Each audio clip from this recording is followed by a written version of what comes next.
WhatsApp everyone, welcome back to the channel. आज हम cover करने वाले हैं chapter number 3, chapter number 6 and chapter number 8। इसमें हमारे सारे PYQs इंपॉर्टेंट क्वेश्चंस कवर हो जाएंगे। फिर हमारा एक चैप्टर बचेगा, चैप्टर नंबर 7, उसको भी खत्म करेंगे और हमारा बिजनेस स्टडीज का कंप्लीट एक बार पूरे कॉन्सेप्ट्स PYQs इंपॉर्टेंट क्वेश्चंस हो जाएंगे और आपको काफी कॉन्फिडेंस फील होगा। उसके बाद आपको टेस्ट भी देने हैं। बहुत शानदार दिन आने वाला है जब आपको कंप्लीट टेस्ट देने हैं बहुत अच्छे तरीके से। चलिए जल्दी से शुरू करते हैं और इस शानदार टॉपिक को कंप्लीट करके बिजनेस स्टडीज को साइड में रखते हैं। चलिए let's begin.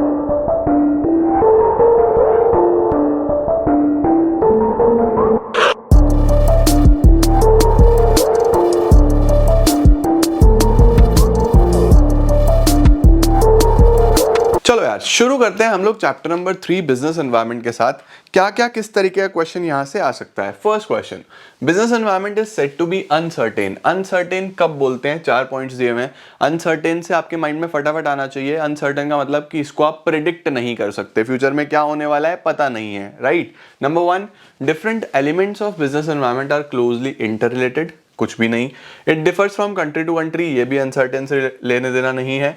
It is difficult to predict future happening specially when environment changes are taking place too frequently, ये बिल्कुल सही लग रहा है। It consist of numerous interrelated forces which arise from different sources, C part बिल्कुल correct है। Uncertain में predictability की बात हुई है, यही इसका राइट आंसर है। क्वेश्चन नंबर 2 क्या आ रहा है? क्वेश्चन नंबर 2 आ रहा है, several initiatives have been undertaken by the government of India to encourage domestic manufacturing and export of defense equipments. Initiatives government of India ने लिए है, सरकार की बात हो रही है। Make in India was one of such scheme launched by the government. Government की एक स्कीम है Make in India, ठीक है। To which dimension of business environment does the above case relates? कौन से डायमेंशन की बात हो रही है? Economic, legal, political, social. बहुत क्लियर है। जब भी गवर्नमेंट की बात होती है, देखो बार बार हो रहा है गवर्नमेंट के इनिशिएटिव्स, मेक इन इंडिया, तो हम हमेशा क्या बोलते हैं? पॉलिटिकल एनवायरनमेंट, ठीक है जी। नेक्स्ट आता है, explain any 4 features of business environment. ये तो आप कोई भी अपने आप लिख सकते हो, ठीक है। इसके साथ चॉइस में है एनी 4 फीचर्स ऑफ डीमोनेटाइजेशन, तो डीमोनेटाइजेशन के फीचर्स भी आप इस तरीके से लिख सकते हो। मैं एक काम और करूंगा, मैं इसी PYQ के डिस्क्रिप्शन में सारे चैप्टर्स के लिंक दे दूंगा। बच्चे बोल रहे थे सर लिंक चाहिए, तो लिंक दे दूंगा, आप डाउनलोड कर सकते हो। ऑलराइट।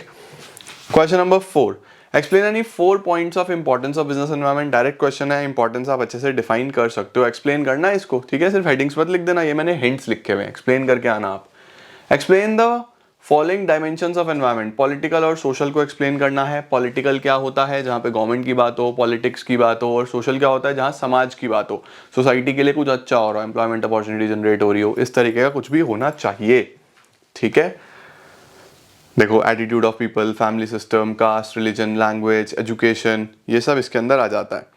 क्वेश्चन नंबर 6 की तरफ चलते हैं। क्वेश्चन नंबर 6 में क्या है? Identify and explain the 2 dimensions of business environment highlighted in the above case. देखो याद रखना, बिजनेस एनवायरनमेंट से डायमेंशंस पे ही क्वेश्चन आने वाला है, तो आपको पांचों बहुत अच्छे से पता होने चाहिए, वो ही आइडेंटिफाई आपको करने हैं। आओ चलो चेक करते हैं।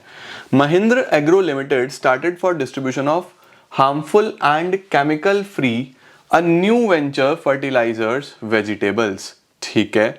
अब महिंद्र एग्रो ने स्टार्ट करा डिस्ट्रीब्यूशन ऑफ एक हार्मफुल केमिकल फ्री, हार्मफुल और केमिकल फ्री फर्टिलाइजर्स वेजिटेबल, मतलब कि उसके अंदर किसी भी तरीके के फर्टिलाइजर्स यूज नहीं हो रहे हैं। ओके, अच्छा देखो यहीं से पता लग रहा है कि केमिकल फर्टिलाइजर्स वाले नहीं हैं, तो समाज के लिए अच्छा है, सोशल फैक्टर आ रहा है यहीं पे। They conducted a survey to find out consumer preferences for such vegetables. They found that most of the consumers were concerned about the harmful chemicals. Concerned है harmful chemicals के लिए being used in growing the vegetables. They found that 90% of the households were searching for its alternatives. The company contacted a group of agricultural experts to lay down the procedure for growing the vegetables by farmer. They decided to train the farmer in new technology. लो जी, farmer को train करेंगे नई technology में to grow chemical free vegetables according to new innovative methods. नए innovative methods, technology की बात आ गई सर। आगे लिखा हुआ है, the experts also suggested soil management techniques through which farmers would be able to create abundant and lasting harvest. अच्छा काम कर पाएंगे। तो यहाँ पे 2 चीजें आ रही हैं, हार्मफुल केमिकल्स खत्म कर रहे हैं, नया पैटर्न लेके आ रहे हैं, तो एक तो समाज के लिए अच्छा हो रहा है, सोशल एनवायरनमेंट का पार्ट बनेगा। दूसरा, टेक्नोलॉजी नहीं यूज हो रही है तो टेक्नोलॉजिकल का पार्ट बनेगा। तो आंसर में हम लोग साफ साफ लिख के आएंगे कि एक तो सोशल डायमेंशन और एक टेक्नोलॉजिकल डायमेंशन, इसको एक्सप्लेन कर देंगे। ठीक है, नेक्स्ट पे चलते हैं। अगला सवाल क्या है, identify and state the features of the concept discussed above. इसमें कोई कॉन्सेप्ट है, उसके फीचर्स बताने हैं और कोई भी पॉइंट ऑफ इंपॉर्टेंस बताने हैं। आओ चलो चेक करते हैं पहले है क्या, कॉन्सेप्ट कौन सा है। Konak limited is an electronic goods manufacturing enterprise. ठीक है, इलेक्ट्रॉनिक्स बनवाते हैं, कहाँ से सिचुएटेड है, शिवपुरी एमपी में ये है। It is earning a very low revenue in comparison to competing electronic goods manufacturing enterprises. काफी कम कमा रही है अपने कॉम्पिटिटर से। ठीक है, कॉम्पिटिटर से कम कमा रही है। Both Konak and Novaj operations are affected directly by, affect होते हैं इन्वेस्टर से, कस्टमर से, कॉम्पिटिटर से, सप्लायर से, which are unique to their locations. हाँ, अलग अलग लोकेशन में अलग अलग होता है, एक एमपी में है और जो नोवा है वो मुंबई में, तो सब जगह के कस्टमर, इन्वेस्टर, कॉम्पिटिटर सब अलग अलग है, राइट। आगे क्या लिखा हुआ है, which are unique to their respective locations. In addition to this, individual firms of this fields are affected indirectly by the factor, money supply से भी इंपैक्ट हो रहे हैं वो, कॉम्पोजिशन ऑफ फैमिलीज से भी इंपैक्ट हो रहे हैं, टेक्नोलॉजिकल चेंजेस से भी इंपैक्ट हो रहे हैं। तो यहाँ पे बहुत सारे फैक्टर्स दिए हुए हैं जो बिजनेस को इंपैक्ट कर रहे हैं। तो क्या कॉन्सेप्ट है ये जो बिजनेस को इंपैक्ट कर रहे हैं, बिजनेस एनवायरनमेंट, सिंपल। तो क्या है क्वेश्चन, क्या है क्वेश्चन आया, identify state the feature of the concept discussed. कौन सा, identify and state feature, feature बताओ जो कॉन्सेप्ट ऊपर डिस्कस हुआ है। तो बिजनेस एनवायरनमेंट के फीचर्स बताने हैं, उसके बाद एनी 4 पॉइंट्स ऑफ इंपॉर्टेंस, कोई भी 4 इंपॉर्टेंस याद होनी चाहिए भैया, सबकी भूलना मत। ठीक है, concept discussed in the para is business environment, features लिख देंगे फिर हम कौन कौन से। सबसे पहले totality of external forces, specific and general forces, कुछ भी आप यहाँ पे डिफाइन कर सकते हो, फिर आपको इंपॉर्टेंस लिख देनी है। ठीक है जी, क्वेश्चन नंबर 8 की तरफ चलते हैं। क्वेश्चन नंबर 8 क्या बोल रहा है, explain the dimensions of business environment discussed in the above case. कौन कौन से डायमेंशंस ऊपर डिस्कस हुए हैं, देखो क्वेश्चन को थोड़ा ध्यान से पढ़ना। एक्सप्लेन द डायमेंशंस, एक से ज्यादा हैं डायमेंशंस, एक से ज्यादा। With change in consumption habit of the people, Nilesh who was running a sweet shop shifted to chocolate business. ठीक है, लोगों का कंजम्पशन हैबिट चेंज हुआ। जब कंजम्पशन हैबिट चेंज हुआ तो नीलेश जो एक मिठाई की दुकान चलाता था वो मिठाई से किस पे आ गया, चॉकलेट के ऊपर आ गया। ठीक है, on the eve of Diwali he offered chocolates in attractive packages eight reasonable prices. उसने चॉकलेट्स ऑफर करी अट्रैक्टिव पैकेजेस में और रीजनेबल प्राइसेस में। ठीक है, ही एंटिसिपेटेड ह्यूज डिमांड, काफी ज्यादा डिमांड देखने को मिली, and created a website chocolove.com। उसने chocolove.com एक वेबसाइट बनाई फॉर टेकिंग ऑर्डर्स ऑनलाइन। अब देखो वेबसाइट बना रहा है, वेबसाइट बना रहा है तो टेक्नोलॉजी की बात हो रही है। ठीक है, he got lot of orders from online and earned huge profits by selling chocolates. काफी ऑर्डर्स लिए और काफी प्रॉफिट्स भी बनाए उसने। Identify and explain the dimensions, कौन से डायमेंशंस की बात हो रही है। अब देखो यहाँ पे जब कंजम्पशन हैबिट्स चेंज होती है ना लोगों की, जब कंजम्पशन हैबिट्स चेंज होती हैं कि लोग खाने पीने का तरीका बदल रहे हैं, तो कंजम्पशन हैबिट्स में हम बोलते हैं कि ये सोसाइटी का एक बिहेवियर है, तो यहाँ से तो सोशल नजर आता है। ठीक है, उसके बाद जब वो रीजनेबल प्राइसेस पे बेच रहा है, उसके चॉकलेट्स की डिमांड आ रही है, तो यहाँ पे हम बोल सकते हैं कि ये इकोनॉमिक फैक्टर है जो उसको इम्पैक्ट कर रहा है। तीसरा, जब उसने ऑनलाइन ऑर्डर शुरू करा, नई चीज लेके आया, तो ये टेक्नोलॉजिकल फैक्टर है जो उसके बिजनेस पे इम्पैक्ट कर रहा है। तो यहाँ पे मुझे 3 डायमेंशंस दिखाई दे रहे हैं, सोशल, इकोनॉमिक एंड टेक्नोलॉजिकल। आप एग्जाम में लिख के आ सकते हो। क्लियर है जी, परफेक्ट है। आंसर में क्या लिखा हुआ है, social and technological, no issues. Social में लिखा हुआ है change in consumption habits, technological में लिखा हुआ है बिजनेस में जब वो ऑनलाइन आ रहा है। ठीक है, what is mean by business environment, state any 3 points of its importance. सीधा सीधा डायरेक्ट क्वेश्चन है, आप खुद करोगे। What is included in political environment? Political में क्या आता है, देखो इस चैप्टर से यूजुअली स्ट्रेट फॉरवर्ड क्वेश्चंस आए हुए हैं, और अगर केस स्टडी भी आएगा तो बस आपको डायमेंशन आइडेंटिफाई करना है। ठीक है, तो पॉलिटिकल बिजनेस एनवायरनमेंट में क्या क्या आता है, पॉलिटिकल सिचुएशंस जैसे peace, stability, law and order, functioning of entity. ठीक है, ये सब इसमें आ जाता है। एक केस स्टडी फिर से आता है, क्या आता है हमारे पास, in the above paragraph, 2 major concepts related to government policy has been discussed. Identify and explain these concepts. 2 concepts की बात हो रही है, कौन कौन से कॉन्सेप्ट्स की बात हो रही है सरकार के, आओ जल्दी से एक बार चेक कर लेते हैं। क्या दिया हुआ है हमारे पास? MetLab Networks and Technology is a leader in technology innovation in the United States, creating products and solutions for connecting the world. World को connect करते हैं. It has a large research and development team which invented the first smartwatch, पहली smartwatch बनाई, named the W7. The watch, besides showing the time, also monitors few health parameters like heartbeat, blood pressure. ये भी watch measure करती है. While in search of the markets abroad, the company found that in India The reform process was underway. Okay. Reforms के ऊपर question है guys, LPG के ऊपर question है। एलपीजी हमारे सिलेबस में इस बार मेंशन्ड नहीं है सीबीएसई सिलेबस में। अगर आप ध्यान से देखो तो आप चाहो तो इस पूरे ही टॉपिक को स्किप कर सकते हो, इससे आपसे क्वेश्चन नहीं पूछा जाएगा because it is not at all provided in CBSE syllabus. तो हम इस क्वेश्चन को छोड़ सकते हैं, ज़्यादा टाइम नहीं लगाएंगे क्योंकि टाइम कम है। मैं इसको वैसे ही छोड़ दूंगा, आपको पढ़ना है तो एक बार पढ़ जरूर सकते हो, क्योंकि देखो सीबीएसई ऐसी चीज़ें करता है, सिलेबस में नहीं लिखा फिर भी एक आधा क्वेश्चन पूछ लिया चॉइस में, तो आप एक बार रीड लगा लेना टॉपिक। एलपीजी वाला टॉपिक आपने इंडियन इको में ही पढ़ा है तो आपको दिक्कत आने नहीं वाली, तो एक क्वेश्चन आप खुद से ट्राई कर सकते हो। क्वेश्चन नंबर 12 क्या है हमारे पास? By quoting the lines from above identify explain 3 dimensions. चलो फिर से अब हमें डायमेंशंस ढूंढने हैं। बिजनेस एनवायरनमेंट के कितने डायमेंशंस हमने पढ़े हैं? 5। आओ देखते हैं। With rapid advancement in the field of replacing manual work with machines, लो जी रोबोट आ गया। Robot name Susan had been invented. Robot आ गया तो पहली लाइन में ही टेक्नोलॉजिकल एनवायरनमेंट दिखने लगा, ठीक है। And is likely to get the citizen of the country of its origin. It has led to a stage where machines are being used in place of humans. मशीनें use हो रही हैं humans की जगह पे। Sujan is doing all types of work, whether routine or hazardous, and even answering the queries of the people. Robots क्या नहीं कर रहे हैं आजकल। However, this issue has to be carefully looked into, keeping in mind the consumer attitude towards product. Problem of unemployment, अब देखो problems आ रही हैं, लोगों का behavior, बेरोजगारी, impact on the quality of the life. तो यहाँ पे हम सोशल एनवायरनमेंट की बात कर रहे हैं, समाज की बात कर रहे हैं कि सोसाइटी उस चीज को कैसे लेगी।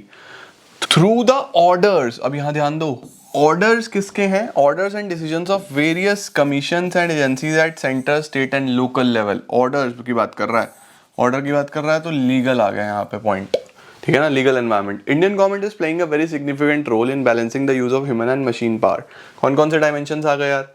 देखो सबसे पहले हमारे पास शुरू में रोबोट आए तो technological, then legal, then social. ये 3 एनवायरनमेंट हमें देखने को मिल रहे हैं, technological, social and legal. Next question क्या आ रहा है?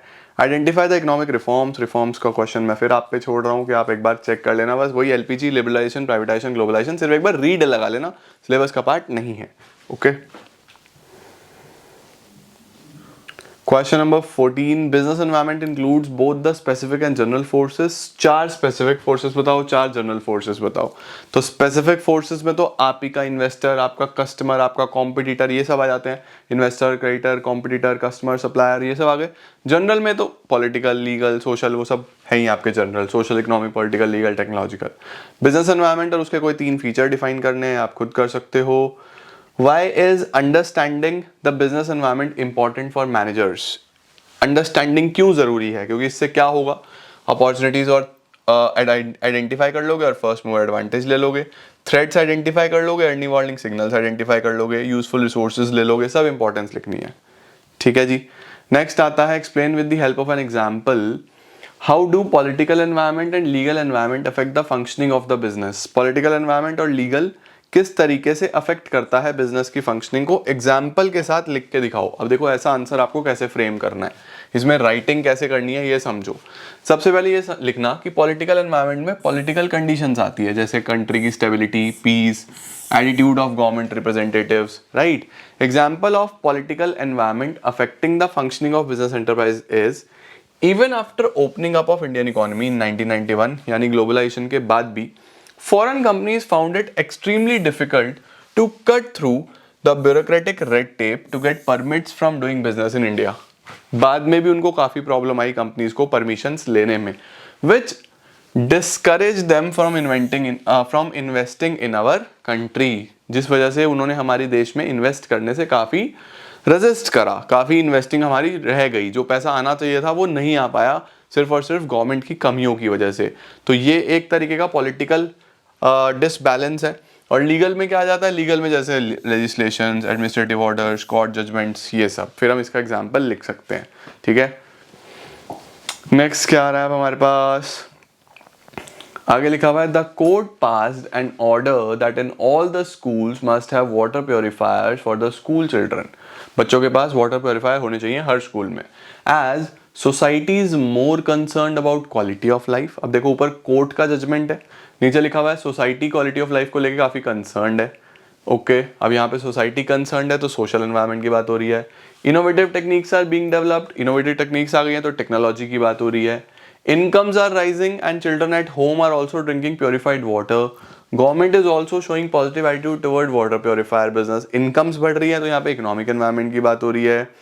Identify the different dimensions of business environment by quoting the lines. सबसे पहले legal आ गया, कोर्ट का ऑर्डर हो गया, social, society, quality of life, technological, innovative techniques, economic, incomes बढ़ रही है, political में government positive attitude दिखा रहा है, ये हम लिख देंगे।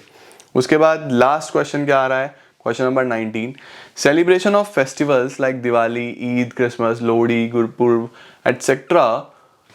provide significant financial opportunities to business environment to businesses like greeting card companies को फायदा होता है festivals पे, confectionery business को फायदा होता है, sweets business को फायदा होता है, gift manufacturing को फायदा होता है। तो कौन सा डायमेंशन है, फेस्टिवल्स किस में आएंगे, सब सोशल में आते हैं, तो ये सब सोसाइटी का पार्ट है। सोशल की वजह से यहाँ पे बिजनेस देखने को मिलता है। और इसी के साथ दोस्तों, भाइयों बहनों, ladies and gentleman, chapter number 3 is over. अब चलते हैं हम चैप्टर नंबर 6 की तरफ, जो कि है हमारा स्टाफिंग।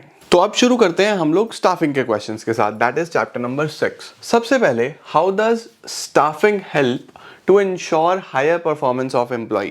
स्टाफिंग किस तरीके से हायर परफॉर्मेंस ऑफ एम्प्लॉय में हेल्प करता है, तो हम लिखेंगे staffing ensures higher performance by putting right person at the right job. जब सही इंसान को सही जगह रखा जाएगा तो अपने आप परफॉर्मेंस बेटर होगी। उसके बाद, how does staffing helps to ensure optimum utilisation of human resource. फिर से वही बात है, ऑप्टिमम यूटिलाइजेशन कैसे, कि ओवर स्टाफ्ड भी ना हो और अंडर स्टाफ्ड भी ना हो, यानी जितने रिक्वायर्ड है उतने ही लोग होंगे तो प्रॉपर यूटिलाइजेशन होगा ह्यूमन रिसोर्स का, वेस्टेज भी नहीं होगा और शॉर्टेज भी नहीं होगी। How does staffing helps in improving job satisfaction and moral of the employees. किस तरीके से देता है, मोरल बूस्ट कैसे करता है, रिवॉर्ड करता है अच्छे काम पे, और जो जिस पर्टिकुलर एम्प्लॉय का जिस चीज़ में इंटरेस्ट है उसको उसी पोजीशन पे रखता है। दिस इज हाउ एक मोरल बूस्टर रहता है। Recruitment is one of the specialized activities performed by human resource management. Mention any 2 other specialized activities of human resource management. एक तो रिक्रूटमेंट तो करता ही करता है, इसके अलावा और ह्यूमन रिसोर्स मैनेजमेंट क्या क्या करता है। देखो, इसके अलावा ह्यूमन रिसोर्स मैनेजमेंट पॉलिसीज बनाता है, रूल्स बनाता है, किसके लिए, ह्यूमन रिसोर्स के लिए। उनको अगर वो अच्छा काम करते हैं तो उनके प्रमोशंस, उनकी प्लानिंग, इस चीज़ पे ध्यान देता है। कुछ गलत करते हैं तो उनके कंपनसेशंस, उनकी ट्रेनिंग पे ध्यान देता है। तो काफ़ी बड़ा एक डिपार्टमेंट का काम है HRD का, सब कुछ रिलेटेड टू ह्यूमन रिसोर्स। उनको कोई इशू आ रहा है, उनकी प्रॉब्लम्स, ग्रीवेंसेस सॉल्व करने हैं तो वो भी इन्हीं का काम है। तो 4-5 चीज़ें हैं, कोई भी 2 आपको लिखने हैं, तो 2 क्या लिखे हुए हैं, developing compensation and incentive plans, handling grievances and complaints, define workforce analysis। तो 2 प्रकार के एनालिसिस होते हैं, वर्कलोड यानी कितने लोगों की जरूरत है, और वर्कफोर्स अभी कितने लोग एग्जैक्टली काम कर रहे हैं। तो जब भी हम ये देखते हैं कि हमारी ऑर्गेनाइजेशन में अभी कितने लोग काम कर रहे हैं, उसको हम क्या बोलते हैं, workforce analysis. It is an assessment of the number and types of human resource available for performance of various jobs and accomplishment of organizational objectives. Selection को define करो। Selection का मतलब ये होता है, it is a process जब हम सबसे most suitable candidate को अपनी organization के लिए select कर लेते हैं। ठीक है। Why employees become lethargic when the organization use internal sources of recruitment। तो यहाँ पे जब हम बात करते हैं लेथार्जिक की, तो इसका मतलब होता है, मतलब एक इंसान जो एनर्जी शो ही नहीं कर रहा, काफी थका थका सा फील कर रहा है, लेजी फील कर रहा है। तो जब भी कोई organisation internal source of recruitment use करती है ना, तो उसमें ऐसा ही होता है, एम्प्लॉइज को पता होता है कि यार इंटरनल सोर्स ऑफ रिक्रूटमेंट करेगी ऑर्गेनाइजेशन तो प्रमोशन तो हमारा ही होना है, कंपटीशन तो कोई बाहर से कोई आना नहीं, तो काम नहीं भी करेंगे तो चलेगा, तो एम्प्लॉइज को कोई फर्क नहीं पड़ता, इसीलिए ऐसा चलता है। Employees become lethargic when organization uses internal sources as they are sure of time-bound promotions. उन्हें पता होता है कि प्रमोशन तो मिलने ही है। Why is aptitude test conducted in the process of selection? Aptitude test क्यों करा जाता है, क्या पर्पस होता है? तो बेसिकली एप्टीट्यूड टेस्ट इसीलिए होता है ये चेक करने के लिए कि कोई भी इंडिविजुअल कितनी जल्दी कोई स्किल सीखने वाला है ना। एप्टीट्यूड इज ऑल अबाउट कि एक इंसान के अंदर कितना पोटेंशियल है कोई भी नई चीज सीखने का। ओके, तो क्या है, aptitude test is conducted to determine the applicant's capacity to learn new skills. Okay, उसके बाद एप्टीट्यूड और पर्सनालिटी टेस्ट में क्या फर्क होता है। एप्टीट्यूड तो अभी बता ही दिया आपको मैंने। पर्सनालिटी होता है ओवरऑल पर्सनालिटी, कि सामने वाले का एंगर कैसा है, सामने वाले का फियर कैसा है, सामने वाला किस सिचुएशन में कैसे रिएक्ट करता है, ओवरऑल पर्सनालिटी कैसी है। Aptitude test is to measure a individual's potential for learning new skills. Personality test includes clues for a person's emotions, reactions, maturity, value system, वही सारी चीजें। Why is employee interview conducted? क्यों करा जाता है भाई? ताकि आप एम्प्लॉय का फेस टू फेस कॉन्फिडेंस देख पाओ और अच्छे से इवेल्युएट कर पाओ, जो कि सिर्फ लिखने या रिटर्न या ओरल टेस्ट से नहीं हो पाया। ठीक है, to evaluate applicant suitability for the job. Method of training suitable for plumbers, electricians, इनके लिए कौन सा चलता है, ऑन द जॉब। और प्लम्बर्स इलेक्ट्रीशियन वालों को बोलते क्या थे, अप्रेंटिसशिप प्रोग्राम। ठीक है ना। Name the function of management which recognise the importance of every single person employed by an organisation. लोगों की इंपॉर्टेंस तो सिर्फ और सिर्फ स्टाफिंग में ही होती है, स्टाफिंग एक वो फंक्शन है। प्लेसमेंट की फुल मीनिंग बताना है।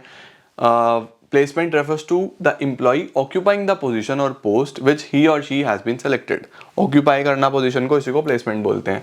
व्हाट इज परफॉर्मेंस अप्रेजल, आप जानते हो परफॉर्मेंस अप्रेजल का मतलब क्या होता है, किसी भी एम्प्लॉय की परफॉर्मेंस को इवैल्यूएट करना, चेक करना। Performance appraisal means evaluating an employee current और past performance as against predetermined standard. State the meaning of staffing and why it is a continuous process. Direct question है, सीधा सीधा आप लिख सकते हो। Name and define the process. Name and define the process that helps in choosing the best person out of a number of prospective candidates for a job. उस process का नाम बताओ जो आपको मदद करता है एक बेस्ट कैंडिडेट ढूंढने में बहुत सारे कैंडिडेट्स में से। सिलेक्शन प्रोसेस, सिलेक्शन प्रोसेस में तो ये सब होता है। State any 4 points of importance of staffing, कोई भी 4 इंपॉर्टेंस लिखनी है, लर्न करके जाना इंपॉर्टेंस ऑफ स्टाफिंग को अच्छे से। ठीक है। Explain briefly transfer and promotion as internal source of recruitment, ये इंपॉर्टेंट है। ट्रांसफर और प्रमोशन को एक्सप्लेन करो। तो ट्रांसफर क्या होता है, जब बेसिकली हॉरिजॉन्टल मूवमेंट होता है। हॉरिजॉन्टल का मतलब एक इंसान एक पोजीशन पे था, अभी भी वो उसी पोजीशन पे रहेगा, बस वो ट्रांसफर कर दिया जाएगा एक से दूसरे ऑफिस में। प्रमोशन में क्या होता है, वर्टिकल मूवमेंट होता है, यानी नीचे से ऊपर। पहले वो नीचे था, अब वो ऊपर आया, उसका पोजीशन बढ़ा, उसका पे बढ़ा, उसका रिस्पॉन्सिबिलिटी बढ़ा, सब कुछ बढ़ेगा। ये क्या है, प्रमोशन। ठीक है। तो ट्रांसफर या आप लिख दोगे, it involve shifting of employee from one job to another, one department to another, one shift to another, जबकि उसमें कोई चेंज नहीं होता उसकी रिस्पॉन्सिबिलिटी, स्टेटस, पे में। ठीक है। और प्रमोशन क्या होता है, हायर पोजीशन पे लेके जाना लोअर पोजीशन से, इसमें सब बढ़ जाता है। मेरिट्स बताओ इंटरनल सोर्सेज के। इंटरनल सोर्सेज के क्या मेरिट्स होते हैं, बहुत सारे मेरिट्स हैं इंटरनल सोर्सेज के। आपको ट्रेनिंग कम देनी पड़ती है, आपका खर्चा कम आता है, आपको टाइम कम लगता है, तो आप कोई भी मेरिट्स लिख सकते हो। रिक्रूटमेंट को डिफाइन करना है, उसके 5 मेरिट्स बताने हैं इंटरनल सोर्स ऑफ रिक्रूटमेंट के। रिक्रूटमेंट क्या होता है, ज़्यादा से ज़्यादा लोगों को मोटिवेट करना to apply for your job, right. 2 तरीके से रिक्रूटमेंट होता है, इंटरनल, एक्सटर्नल। इंटरनल के 5 मेरिट्स बताने हैं। ठीक है जी, तो आपको मेरिट्स तैयार करने हैं। State any 4 limitations of using internal sources. Internal sources के क्या क्या लिमिटेशंस हैं, एक तो वही है एम्प्लॉय लेथार्जिक हो जाते हैं, उसके बाद नया टैलेंट नहीं मिलता, क्रिएटिविटी नहीं मिलती, ये सारे इसके लिमिटेशंस आप लिख के आ सकते हो। It reduces the scope of fresh talent, employee may become lethargic, new enterprise can not use, अगर कोई नई ऑर्गेनाइजेशन है तो वो यूज ही नहीं कर सकती होगी, उसके पास एम्प्लॉयज है ही नहीं पहले से। It hampers the spirit of competition, spirit of competition खत्म हो जाता है, सब लिख देंगे। State any 3 merits of external sources. अब कोई भी 3 मेरिट्स लिखने हैं एक्सटर्नल सोर्सेज के। एक्सटर्नल से क्या क्या फायदा होता है, फ्रेश टैलेंट मिलता है, क्रिएटिविटी मिलती है, कंपटीशन डेवलप होता है, ये सब आप लिख दोगे। नेक्स्ट क्या आ रहा है, state any 3 limitations of external sources. अब एक्सटर्नल सोर्सेज के लिमिटेशंस लिखने हैं, तो देख रहे हो इंटरनल एक्सटर्नल सोर्सेज के मेरिट्स, डीमेरिट्स, ये काफी आ रहे हैं, तो ये आपको हिंट होना चाहिए कि तैयार करने हैं।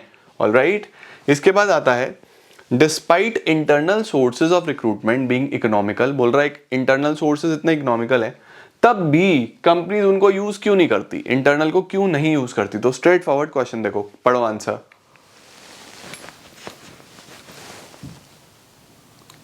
क्या कारण है, नंबर 1 इनकम्प्लीट सोर्स है। ठीक है, as no organization can fill all its vacancies from internal source. कोई भी ऑर्गेनाइजेशन इंटरनल सोर्स से सारी वैकेंसी नहीं फिल कर पाएगा. एम्प्लॉयज में बिकम लेथार्जिक, वही सारी चीजें. डीमेरिट्स लिख दिए इसने स्टिल इंटरनल के. ठीक है. State any 4 benefits of training to employees. Training के क्या बेनिफिट्स हैं एम्प्लॉयज को. ट्रेनिंग के ऑर्गेनाइजेशन को भी बेनिफिट्स पढ़ाए हैं मैंने आपको, एम्प्लॉयज को भी पढ़ाया. एम्प्लॉयज को क्या फायदे हैं? करियर ग्रोथ होता है, ज़्यादा पैसा कमा सकते हैं, एक्सीडेंट्स कम होते हैं, मोरल बूस्टेड रहता है. अब ये आ गया ऑर्गेनाइजेशन को कैसा बेनिफिट है, तो ऑर्गेनाइजेशन के लिए भी आप डायरेक्टली लिख सकते हो. ठीक है. डिफाइन ट्रेनिंग और ये मेथड्स बताओ. इंडक्शन क्या है, वेस्टिब्यूल क्या है, अप्रेंटिसशिप क्या है, इंटर्नशिप क्या है. तो इन सबको एक एक बार देख लो बड़े ध्यान से, क्या क्या चीज़ें हैं. इंडक्शन ट्रेनिंग क्या होती है? इंडक्शन ट्रेनिंग जिसमें हम एम्प्लॉय को इंट्रोडक्शन कराते हैं और हर चीज़ के बारे में बताते हैं कि ये आपका बॉस कौन है, आपका सबॉर्डिनेट कौन है. एक एक चीज़ के बारे में अच्छे से ब्रीफ करके एम्प्लॉय को बताना, यही इंडक्शन होता है, ताकि वो किसी के लिए भी नेगेटिव एटीट्यूड बिल्ड ना करे. ठीक है. वेस्टिब्यूल ट्रेनिंग किसका एग्जाम्पल है? ऑफ द जॉब ट्रेनिंग का एग्जाम्पल है. ऑफ द जॉब में क्या होता है, एक डेमो मशीन बनाई जाती है या एक डेमो टेक्नोलॉजी बनाई जाती है उस चीज़ की जो आपने एक्चुअल में यूज़ करनी है. बट पहले आपको डेमो पे सिखाया जाता है, एक बार आपकी ट्रेनिंग हो जाती है, फिर आपको एक्चुअल वर्क प्लेस पे ले जाया जाता है. अप्रेंटिसशिप किस लिए होती है? अप्रेंटिसशिप बेसिकली होती है प्लम्बर्स के साथ, है ना, ऐसे लोगों के लिए जो स्किल सीखना चाहते हैं, प्लम्बर्स के साथ, इलेक्ट्रीशियन के साथ, जो मैंने आपको बहुत अच्छे से समझाई है. ये भी ऑन द जॉब का ही एक एग्जाम्पल है. और इंटर्नशिप जब कॉलेज और ऑर्गेनाइजेशंस का एक कोलैबोरेशन होता है, जहां कॉलेज से बच्चे जाते हैं ऑर्गेनाइजेशंस के साथ काम करने के लिए, और उस पूरे प्रोसेस को ये बोलते हैं इंटर्नशिप. उस पे बच्चे को जो पैसा मिलता है उसको हम बोलते हैं स्टिपेंड. ठीक है जी. ये सब आप अच्छे से लिख दोगे. Induction, vestibule, apprenticeship, internship. Next क्या आ रहा है? क्वेश्चन है Biru Nandan, chairman of Lalit group of companies. Lalit group of companies का चेयरमैन है. Founded Biru university for undergraduate and postgraduate courses. University बनाई है. Information technology department of Lalit power limited had few vacancies related to cyber security. वहां पे कुछ vacancies थी. The human resource department of the company decided to recruit fresh engineering graduates from Biru university. तो इन्होंने कहा हम यूनिवर्सिटी से ग्रेजुएट्स उठाएंगे. तो आपको बताना है identify the type of source of recruitment. कौन सा सोर्स ऑफ रिक्रूटमेंट है, इंटरनल है, एक्सटर्नल है? तो हम बोलेंगे एक्सटर्नल है. और कॉलेज से उठा रहा है तो कैंपस प्लेसमेंट है. पूरा लिख के आना. External source of recruitment that is campus placement. Next क्या आ रहा है question? State the next 3 steps Mayank has to follow in staffing process after selecting head of different departments. जब उसने सिलेक्शन कर लिया, अब देखो आपको ये पढ़ने की जरूरत भी नहीं है क्योंकि क्वेश्चन ने ही खुद बता दिया कि सिलेक्शन के बाद उसने डिफरेंट डिपार्टमेंट्स के हेड्स का सिलेक्शन कर लिया. अब सिलेक्शन के बाद उसको क्या करना है? तो देखो स्टाफिंग प्रोसेस आपको पूरा याद होना चाहिए.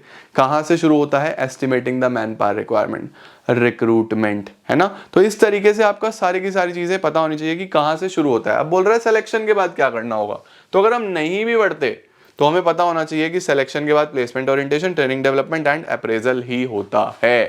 राइट. बट फिर भी तुम्हारा पढ़ने का मन करे तो पढ़ लेना. क्वेश्चन से ही पता चल गया. मैं इसीलिए हमेशा बोलता हूं पहले क्वेश्चन पढ़ लिया करो. ठीक है. नेक्स्ट क्या है?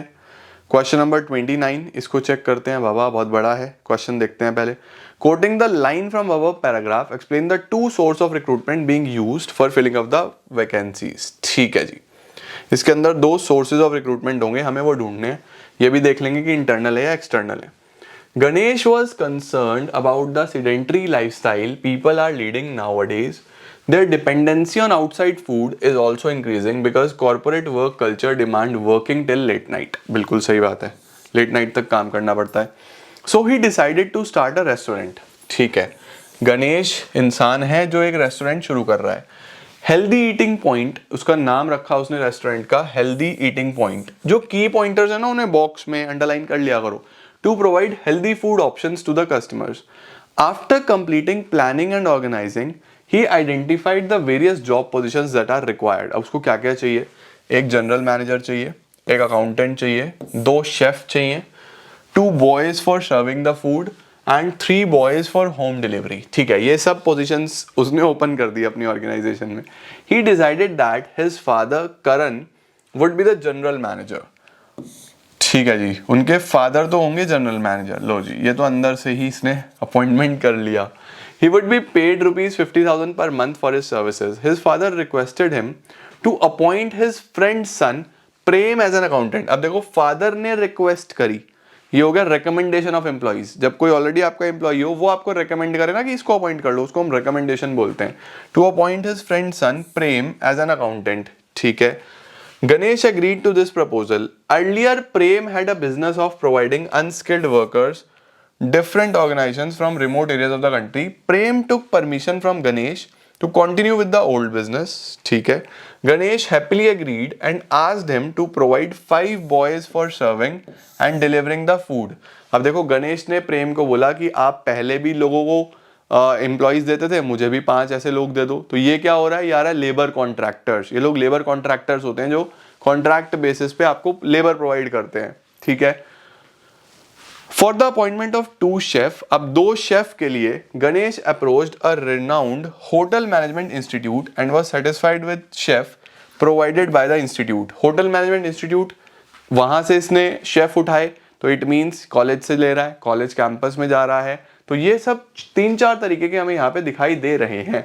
अब देखते हैं आंसर में क्या लिखा हुआ है। देखो, सबसे पहले sources of recruitment used by Ganesh for filling up the various job positions are recommendation of employees. देखो, एक तो उसके फादर ने रिक्वेस्ट करा उसके फ्रेंड सर को, है ना, उसके फ्रेंड्स के सन के लिए उसके फादर ने रिकमेंड करा था, तो ये तो हो गया रिकमेंडेशन ऑफ एम्प्लॉइज, राइट। ये मैंने आपको बता ही दिया। उसके बाद लेबर कॉन्ट्रैक्टर्स, जो प्रेम प्रोवाइड कर रहा था कॉन्ट्रैक्टर्स। देन कैंपस रिक्रूटमेंट, जो कॉलेज से आया, ठीक है। आपको यहाँ पे क्या करने हैं, कोई भी 2 बताने थे, 2 ही बताने थे। हमने तो बहुत सारे आइडेंटिफाई कर लिए, ठीक है। देखते हैं क्या बताना था, 2 ही बताने थे क्या। Coating the lines from above explain the 2, yes 2 बताने थे, ठीक है। Also give the meaning of the function of management discussed in the above case. कौन सा फंक्शन ऑफ मैनेजमेंट डिस्कस करा गया है, आप जानते हो, स्टाफिंग हो रहा है, सीधा सीधा यार, उसको एक्सप्लेन कर देंगे। क्वेश्चन नंबर 30 क्या है, identify the external source of recruitment used by company to hire new employees. बिल्कुल सिमिलर क्वेश्चन है, ये आप खुद करोगे, इसी तरीके का है, एक बार चेक कर लो कहां से कौन सा एक्सटर्नल सोर्स है। देखो, hired from universities and management institute, साफ साफ लिखा हुआ है, बड़े ध्यान से देखना है आपको और आपको बताना है, ठीक है जी, परफेक्ट है। चलो क्वेश्चन नंबर 31 पे चलते हैं। आप क्वेश्चन नंबर 31 क्या है, द वर्कर्स, क्वेश्चन क्या है, पहले क्वेश्चन ही पढ़ते हैं। Suggest how the supervisor increasing the skills and knowledge can make them handle their work independently, ठीक है। ट्रेनिंग से रिलेटेड कुछ होगा, स्किल्स बढ़ रही हैं। The workers of Vyam limited are enable to work on new and hitech machines. Workers नई hitech machine पे काम नहीं कर पा रहे by the company to fulfil the increase demand, ठीक है। Therefore the workers are seeking extra guidance from the supervisor. Supervisor से extra guidance मांग रहे हैं। Supervisor is already overburdened with the frequent calls. इतनी calls आ रही है, वो overburdened हो गया है। Suggest how the supervisor, by increasing the skills and knowledge, can make them handle their work independently. Also state 3 benefits that the worker will derive by the decision of supervisor. तो क्या करे, तो supervisor को इनकी training करनी पड़ेगी। Training कौन सी करनी है, हाईटेक मशीनें हैं, तो सीधा तो नहीं ले जाया जा सकता उन हाईटेक मशीनों पे, तो इनकी करनी पड़ेगी ऑफ द जॉब ट्रेनिंग। जब भी हाईटेक मशीनों की बात हो तो कौन सी ट्रेनिंग होती है, ऑफ द जॉब ट्रेनिंग, ठीक है। उसको हम वेस्टिब्यूल स्कूल भी बोलते हैं। तो training of the employees, vestibule training, of the job training. क्या क्या बेनिफिट्स होंगे, बेनिफिट्स ऑफ ट्रेनिंग आप सीधा सीधा लिख सकते हो, ठीक है, स्ट्रेट फॉरवर्ड। नेक्स्ट क्वेश्चन क्या आ रहा है, कौन कौन से वेरियस इंटरनल और एक्सटर्नल सोर्सेज हैं जो यूज करे गए हैं। आओ जी, सोर्सेज ऑफ रिक्रूटमेंट फिर से हमें ढूंढने हैं। क्या लिखा है, new range is a chain of departmental stores in India. Chain है डिपार्टमेंटल स्टोर्स की विद 56 आउटलेट्स, 56 आउटलेट्स हैं इनके। It sells the best products at the lowest prices. HR department takes care to select, train, motivate and retain the employees. इसके पास 170 full time employees हैं, 30 part time employees हैं। अभी तक हमारे काम का कुछ नहीं है, हमें सोर्सेज ढूंढने हैं। फॉर टॉप लेवल, अब आया, employees are recruited through private consultants. लो जी, एक तो नाम में ही लिखा हुआ है, तो प्राइवेट कंसल्टेंट तो हो गई placement agencies, placement agencies. These professional recruiters can entice the needed top executives from other companies by making the right offers employees appointed at the entry level are recruited through walk in. जो employees appoint होते हैं entry level के वो सीधा होते हैं walk in से। Walk in का क्या मतलब होता है? वॉक इन मतलब सीधा आ जाओ, डायरेक्ट रिक्रूटमेंट। इसको हम क्या बोलते हैं? Direct recruitment. For that a notice is placed on the notice board, ये हम कर चुके हैं। New range is also encourages present employees or their friends or their relatives to refer candidates। refer का मतलब recommendation, recommendation of employees, ठीक है। they also visit some of the educational institutions, campus recruitment। new range shift workforce from surplus department to those where there is shortage of staff instead of laying them off। अब देखो new range जो है वो shift भी करता है workforce को surplus department से डेफिसिट डिपार्टमेंट में, यानी शॉर्टेज वाले डिपार्टमेंट में। इसको हम क्या बोलते हैं? तो इंटरनल ट्रांसफर्स ही हो रहे हैं। तो इंटरनल ट्रांसफर्स भी हमें यहाँ पे देखने को मिल रहे हैं। कौन कौन से इंटरनल और एक्सटर्नल सोर्सेज हैं जो न्यू रेंज यूज कर रहा है, ये हमें सारे के सारे बताने हैं। तो इंटरनल में तो ट्रांसफर आ गया, एक्सटर्नल में campus, recommendation, direct recruitment, placement agencies, ये सब आ गया। बड़ा क्वेश्चन है ये, ठीक है। क्या आ रहा है? इंटरनल में ट्रांसफर, एक्सटर्नल में ये सब।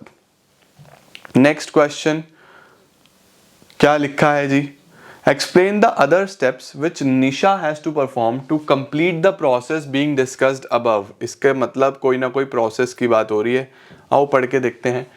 Entertainment India limited has been incorporated with the objective of entertaining people by organizing festival programs and other similar events depicting the rich cultural heritage of the country। ठीक है जी। Entertain करने के लिए company बनाई गई है entertainment India limited. The company management has renowned personalities from the field of art, literature and culture. They decided to give a platform to young budding musicians। musicians को platform देना चाहते हैं, poets को, artists को। The company decided its organization structure by grouping similar jobs together। इसका मतलब इनका एक स्ट्रक्चर इस तरीके का है, एक जैसी जॉब्स एक जगह लेके आए हैं, ऑर्गेनाइजिंग हो चुकी है। Thereafter the heads of different departments were also appointed। heads भी अपॉइंट हो गए हैं। निशा one of the head did an analysis of the number and type of qualification necessary for people to be appointed। लो जी, इसने सबसे पहले कितने लोग चाहिए और किस क्वालिफिकेशन के चाहिए, यानी estimating the manpower requirement वो हो गया है। The information generated in the process of writing the job description and candidate profile was used to develop situations vacant advertisement। ठीक है। This was published in print media and flashed in electronic media। हमने vacancies का post भी डाल दिया अलग अलग media में। This brought in a flood of response। उससे काफी सारे लोग भी आए हैं, यानी एस्टिमेटिंग मैनपावर रिक्वायरमेंट हो गया, यहाँ से रिक्रूटमेंट भी हो गया। ज़्यादा से ज़्यादा लोगों को हमने मोटिवेट भी कर दिया, भाई मीडिया में डाल दिया तो मोटिवेट भी कर दिया। अब आगे क्या होगा? तो एस्टिमेटिंग मैनपावर रिक्वायरमेंट और रिक्रूटमेंट दो ही स्टेप हुए हैं। इसके बाद का पूरा स्टाफिंग प्रोसेस आपको लिख देना है। सिलेक्शन होगा, प्लेसमेंट ओरिएंटेशन होगा, ट्रेनिंग डेवलपमेंट होगा, परफॉर्मेंस अप्रेजल होगा, करियर प्लानिंग होगा, पूरा लिख देंगे हम। इसके बाद पूरा का पूरा आप लिख दोगे। नेक्स्ट क्या आ रहा है? फिर से अगले दो स्टेप बताने हैं स्टाफिंग प्रोसेस के, सेम ऊपर जैसा ही है। आप लोग इसको खुद से ट्राई करोगे, चेक करो फटाफट से। और ये क्वेश्चन नंबर 34 आपको खुद ट्राई करना है, पॉज करके। आंसर भी नीचे दिया हुआ है। ऑलराइट, चलो जी, अब चलते हैं हम लोग हमारे नेक्स्ट और लास्ट क्वेश्चन की तरफ, जो क्या है? Source of recruitment used. कौन सा सोर्स ऑफ रिक्रूटमेंट यूज्ड करा गया है? Ashutosh is working with ABC Housekeeping Services. He is also recruiting housekeeping staff for the company. Company provides housekeeping services in Delhi to various companies at short notice. The staff is recruited on a temporary basis. Staff provided by the company is known for its trustworthiness and regularity. Ashutosh is famous in his town for providing employment to untrained people। लो जी, इन्होंने सीधा सीधा बाहर से staff लाके हमको दिया है। तो कौन सा सोर्स है ये? बाहर से जब स्टाफ मिलता है, एक इंडिविजुअल लेता है, तो labour contractors. State any one advantage and disadvantage. Advantage क्या है? Wider choice. डिसएडवांटेज काफी लेंदी प्रोसेस होता है। इसी के साथ हमारा हो जाता है स्टाफिंग समाप्त। अब हम चलते हैं लास्ट चैप्टर की ओर, जो कि है chapter number 8, that is controlling. Start करते हैं कंट्रोलिंग में क्वेश्चन नंबर फर्स्ट के साथ। Which function of management ensures that actual activities conform to planned activities? इसका मतलब कौन सा ऐसा फंक्शन है जो मेक श्योर करता है कि जो एक्चुअल में काम हुआ है वो प्लान के सामने जैसा प्लान में बोला था वैसा ही हुआ है। तो कौन सा फंक्शन है? कंट्रोलिंग का काम है ये। तो हम यहाँ पे बोलेंगे controlling. Why is controlling called a forward looking function? Forward looking function क्यों बोलते हैं? क्योंकि कंट्रोलिंग में आप प्लान से मैच करते हो कि क्या कमी रही और फिर उसके आधार पे नए प्लान्स बनाने में मदद करते हो। तो कंट्रोलिंग में आप बात तो फ्यूचर की कर रहे हो ना, तो हम क्या बोलते हैं, controlling is a forward looking function. Backward भी है, फॉरवर्ड भी है, दोनों है, ठीक है। Why it is said that controlling is looking back? अब बैकवर्ड बोल रहा है, बैकवर्ड क्यों बोल रहा है, क्योंकि पोस्टमार्टम तो पिछली एक्टिविटीज का ही करना पड़ेगा ना, चेक तो प्लान से ही करना पड़ेगा ना कि प्लान क्या था, उसके हिसाब से काम हुआ है या नहीं हुआ, तो बैकवर्ड लुकिंग भी है। What is mean by standards in the process of controlling? Standard का मतलब क्या होता है, स्टैंडर्ड्स एक्चुअल में वो प्लान्स होते हैं जिनके आधार पे चीजें कंपेयर करी जाती हैं, कंट्रोल करी जाती हैं। उसके बाद क्या आता है हमारे पास, state why is actual performance compared with standard performance in the process of controlling? Standard के साथ एक्चुअल को क्यों कंपेयर करा जाता है, गलती देखने के लिए कि कोई कमी तो नहीं हो रही, to find out any deviations if any, right. Give the meaning of critical point control. Critical point control क्या होता है, देखो critical point control controlling techniques हैं हमारे पास, दो कंट्रोलिंग टेक्निक्स होती हैं, CPC critical point control, MBE management by exception. तो क्रिटिकल पॉइंट कंट्रोल हमारे पास क्या होता है, क्रिटिकल पॉइंट कंट्रोल बेसिकली होता है की एरियाज पे फोकस करना, यानी हर एरिया पे ना ध्यान रख के सिर्फ की एरियाज पे फोकस करना। और मैनेजमेंट बाय एक्सेप्शन क्या होता है, मैनेजमेंट बाय एक्सेप्शन होता है कि हमें एक लिमिट सेट करनी है और उस लिमिट से ज्यादा अगर कोई चीज होगी तो हम उस पर फटाफट एक्ट करेंगे, अदरवाइज हम छोटी मोटी चीजों को इग्नोर करेंगे। तो क्या लिखा है, critical point control means focusing on key result areas which are critical to success of an organization, whereas management by exception अगला सवाल है, it is a technique of managerial control which involves identifying only significant deviations which go beyond the permissible limit and bring them to the notice of the management. Next है, what should be the focus point for manager while controlling, as controlling at each and every step is not possible. तो किस पे focus करना चाहिए, की result areas पे, KRAS. Why is controlling a pervasive function? Pervasive क्यों है, जैसे प्लानिंग परवेसिव है, भाई प्लानिंग सबको चाहिए, है ना, तो बेसिकली प्लानिंग होगी तो कंट्रोलिंग भी होगी, हर जगह हर प्लान के साथ साथ उसको कंट्रोल तो करना ही पड़ेगा ना, छोटा ऑर्गेनाइजेशन बड़ा ऑर्गेनाइजेशन सबको चाहिए। तो क्या बोलेंगे, controlling is a pervasive function because it is performed by all the organization at all the level. Why it is said that controlling is a continuous? Continuous क्यों बोलते हैं, क्योंकि कभी खत्म नहीं होता है, एक के बाद एक कंट्रोलिंग चलती रहती है। It is a continuous activity because the cycle of appraisal of work, comparing with standard, detecting deviations goes on. What do you mean by key result areas? ये मैंने आपको ऊपर बता दिया, key result areas वो areas हैं जो काफी इंपॉर्टेंट होते हैं, काफी क्रिटिकल होते हैं ऑर्गेनाइजेशन की सक्सेस के लिए। Controlling is an indispensable function of management, do you agree? 4 reason बताओ, बिल्कुल बहुत इंपॉर्टेंट है, इसको हम नहीं भूल सकते, नहीं छोड़ सकते। 4 रीजन बताने, इंपॉर्टेंस ऑफ कंट्रोलिंग लिख देना पूरी की पूरी। देखो कितने सारे पॉइंट्स हैं, कोई भी आप 4 रीजन लिख सकते हो। ये क्वेश्चन बहुत इंपॉर्टेंट है बेटा जी, क्वेश्चन नंबर 13 ये जरूर आ सकता है, इसको तैयार करके जाना। Planning and controlling are inseparable twins of management. Planning and controlling को क्या बोलते हैं, inseparable twins of management. Inseparable क्यों बोलते हैं, क्योंकि एक दूसरे से अलग नहीं हो सकते, दोनों ही इंटर रिलेटेड है, इंटरलिंक्ड है, दोनों ही फॉरवर्ड लुकिंग है, बैकवर्ड लुकिंग है, दोनों ही same two sides of the same coin है। तो इस तरीके से आप आंसर फ्रेम करके आओगे। Controlling takes place on the basis of planning, सीधी सी बात है। Planning without controlling is meaningless, अगर सिर्फ प्लान बना लिया, चेक ही नहीं करा कि सही हुआ या नहीं हुआ, मीनिंगलेस है। Planning is prescriptive whereas controlling is evaluative. Prescriptive का मतलब होता है लिख के देना, कंट्रोलिंग है इवैल्यूएटिव, इवैल्यूएशन करना। Planning and controlling are both forward looking and are also both looking back, ठीक है। उसके बाद क्या आ रहा है, explain setting performance standards and measurement of actual performance as step of controlling process. ये तो कंट्रोलिंग प्रोसेस के 2 स्टेप्स को डिफाइन करना है, डायरेक्ट क्वेश्चन है, आप सीधा सीधा डिफाइन कर सकते हो, performance standards and measurement. Next question क्या आ रहा है हमारे पास, इसको ध्यान से देखते हैं। Identify the managerial function discussed. सबसे पहले तो फंक्शन ढूंढना है, तो function planning, organising, staffing, directing, controlling में से एक होगा। Each employee of Bhumika limited should manufacture 10 tables per day as per the terms of employment. 10 table बनाने हैं, तो ये तो स्टैंडर्ड है, इसका मतलब ये तो प्लान है कि इसके हिसाब से काम होना चाहिए। All the employees met the set target except a few, कुछ नहीं कर पाए जिन्होंने 4 से 6 टेबल्स ही बनाए। Management took a decision to install closed circuit television यानी CCTVs, आप जानते ही हो, for monitoring the activities। अब मॉनिटर करने के लिए क्या हो रहा है, क्या करा उन्होंने, टारगेट 10 का था, बने 4 से 6, तो कैसे पता चला कि कमी आ रही है? डेविएशन कैसे मिला? कंट्रोलिंग से। तो कौन सा फंक्शन हुआ है? कंट्रोलिंग। स्टेप बताओ कंट्रोलिंग प्रोसेस के आइडेंटिफाइड, जो यहाँ पे फंक्शन आपने ढूंढा है, तो स्टेप क्या है? IDAE नहीं, IDAE तो ऑर्गेनाइजिंग का था, इसका तो है हमारे पास SMCAT, है ना। SMCAT क्या है हमारे पास? Setting performance standards, measurement of actual performance, comparison, analysing deviation, taking corrective actions. सही है। मैं आपको फटाफट से एक बार सारे प्रोसेस का मेमोरी टेक्निक बता दूं। प्लानिंग में क्या था? S dies if. ऑर्गेनाइजिंग में क्या था? IDAE, ठीक है। स्टाफिंग में क्या था? इंजीनियर SP TPPC, ठीक है। Estimating manpower requirement, recruitment, selection, placement orientation, training, performance, उसके बाद अप्रेजल, उसके बाद कंपनसेशन। बिल्कुल ठीक है।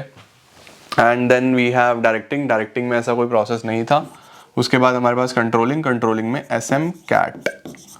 ये हमारे पास मेमोरी टेक्निक्स हैं किस चीज़ की? अलग अलग प्रोसेसेस की। Okay, done. नेक्स्ट क्या आ रहा है जी? The above para discuss some of the steps of one of the functions of management. Steps आ रहे हैं, आपको वो ढूंढने हैं। चलो कोशिश करते हैं। क्या है जी? विम्बर लिमिटेड, विम्बर नहीं विनबर, विनबर limited set up a manufacturing unit at Bhiwadi at Himachal Pradesh to manufacture electric geysers and supply them to dealers all over the country. ठीक है। प्रोडक्शन टारगेट सेट करा गया है 500 गीजर्स पर डे का, पर वीक का। ठीक है, टारगेट सेट करा गया है। Setting up of performance standards आ गया। उसके बाद it was decided by the management that variation in production up to 10 units would be acceptable. बोल रहा है 10 यूनिट तक का डेविएशन अगर आएगा या वेरिएशन अगर आएगा तो वो एक्सेप्टेबल है।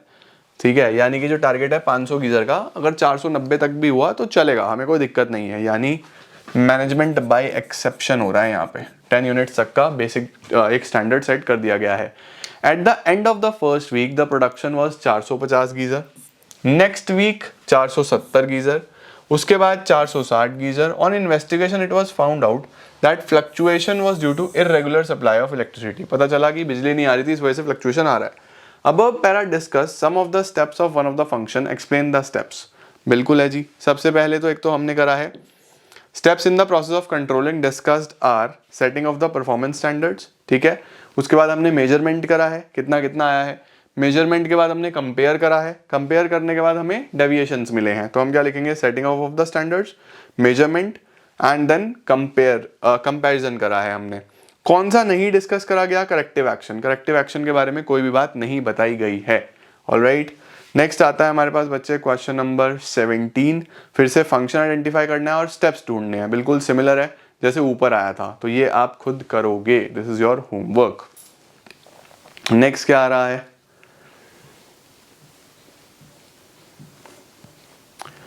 Question number 18।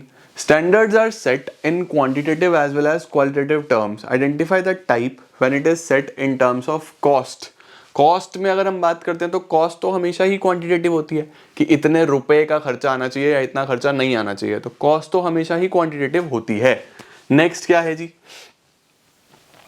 Question number 19। Identify the function of management highlighted. कौन सा फंक्शन है? Explain any 4 other ways in which this function may help the organisation. क्या लिखा है जी? Vikas was the CEO। Pen आजा जल्दी से फटाफट से। Vikas was the CEO of Yelit limited, a company providing advance software solutions to Indian defence services. Software solution देती है डिफेंस को। They had been carrying on business successfully for the last 12 years and earning enough profits. पिछले 12 साल से business अच्छा कर रहे हैं, प्रॉफिट भी कमा रहे हैं। But from the last 1 year they realise that though the business is getting big orders which are being fulfilled in time, even then the revenues kept on decreasing. Order मिल रहे हैं लेकिन तब भी revenues गिर रहे हैं। Vikas was not able to find out where the problem was. He started keeping a close check on the progress of activities as he could sense that something was wrong.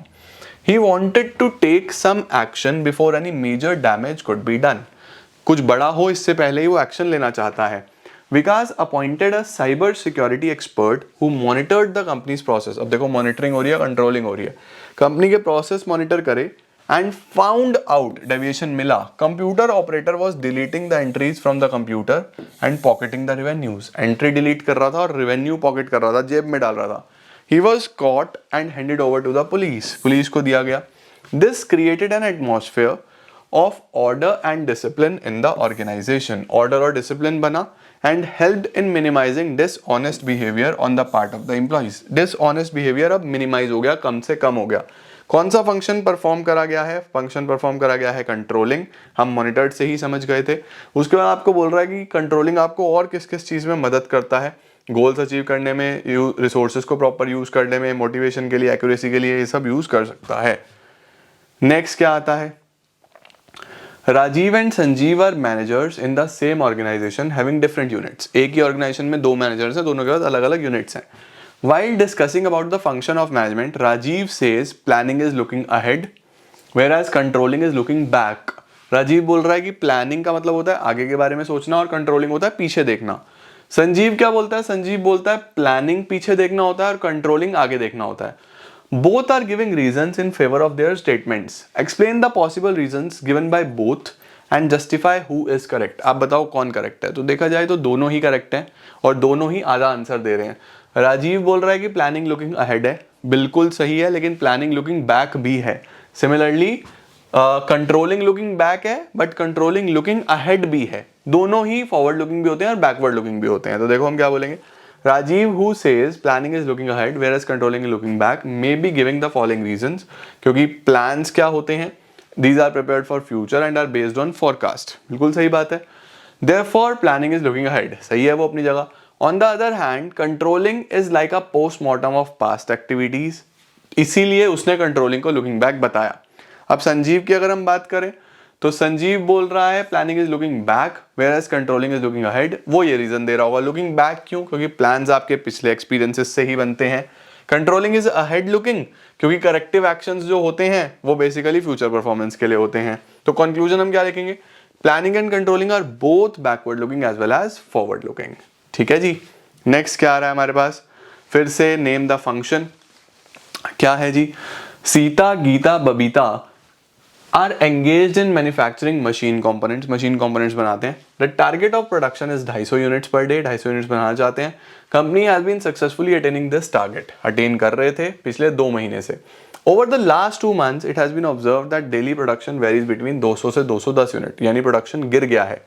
कौन सा function of management है और उसके steps? Identify the step in the process of this function which helps in finding out that actual production of a worker is less than the set target. तो सबसे पहले कौन सा फंक्शन है? Controlling है. कैसे पता चला आपको कम आया? जब आपने कंपेयर करा एक्चुअल परफॉर्मेंस को प्लान्ड परफॉर्मेंस से. कंपैरिजन से ही तो पता चलता है. ठीक है या नहीं है? ये हम इसमें लिख देंगे. To complete the process of the function and to ensure the performance as per targets, explain what further steps a manager has to take. क्या करना होगा उसको? अब कंपैरिजन हो गया, अब डेविएशन निकालो, है ना. कंपैरिजन हो गया, अब डेविएशंस ढूंढो, क्या गलतियां निकली हैं, उसके बाद उसको करेक्ट करो. Taking corrective measures, right. Analysing deviations and then taking corrective measures. Next क्या आ रहा है फिर से? Name the function discussed, explain the steps. Same question ये आप खुद करोगे. Question number 22. Done done done done done. ये इसका आंसर आ जाएगा. और इसी के साथ बेटा जी हमारा कंट्रोलिंग भी हो जाता है समाप्त. आई होप आप लोगों को बहुत अच्छे से क्लियर हो गया होगा. एंड हम लोगों ने 3 चैप्टर्स आज कवर करे हैं और अब रह गया आपका बस एक डायरेक्टिंग, जो कि मैं आपको नेक्स्ट क्लास में करा दूंगा. I am very much hopeful कि आप लोगों ने 1 शॉट भी देखा होगा. नहीं पूरा हुआ होगा तो अभी चल रहा होगा, तो it will help you a lot. मिलता हूँ मैं नई वीडियोज़ में कुछ और चीज़ों के साथ. तब तक खूब मेहनत करो, आगे बढ़ते जाओ और बिजनेस स्टडीज़ में फोड़ के आना. Thank you so much.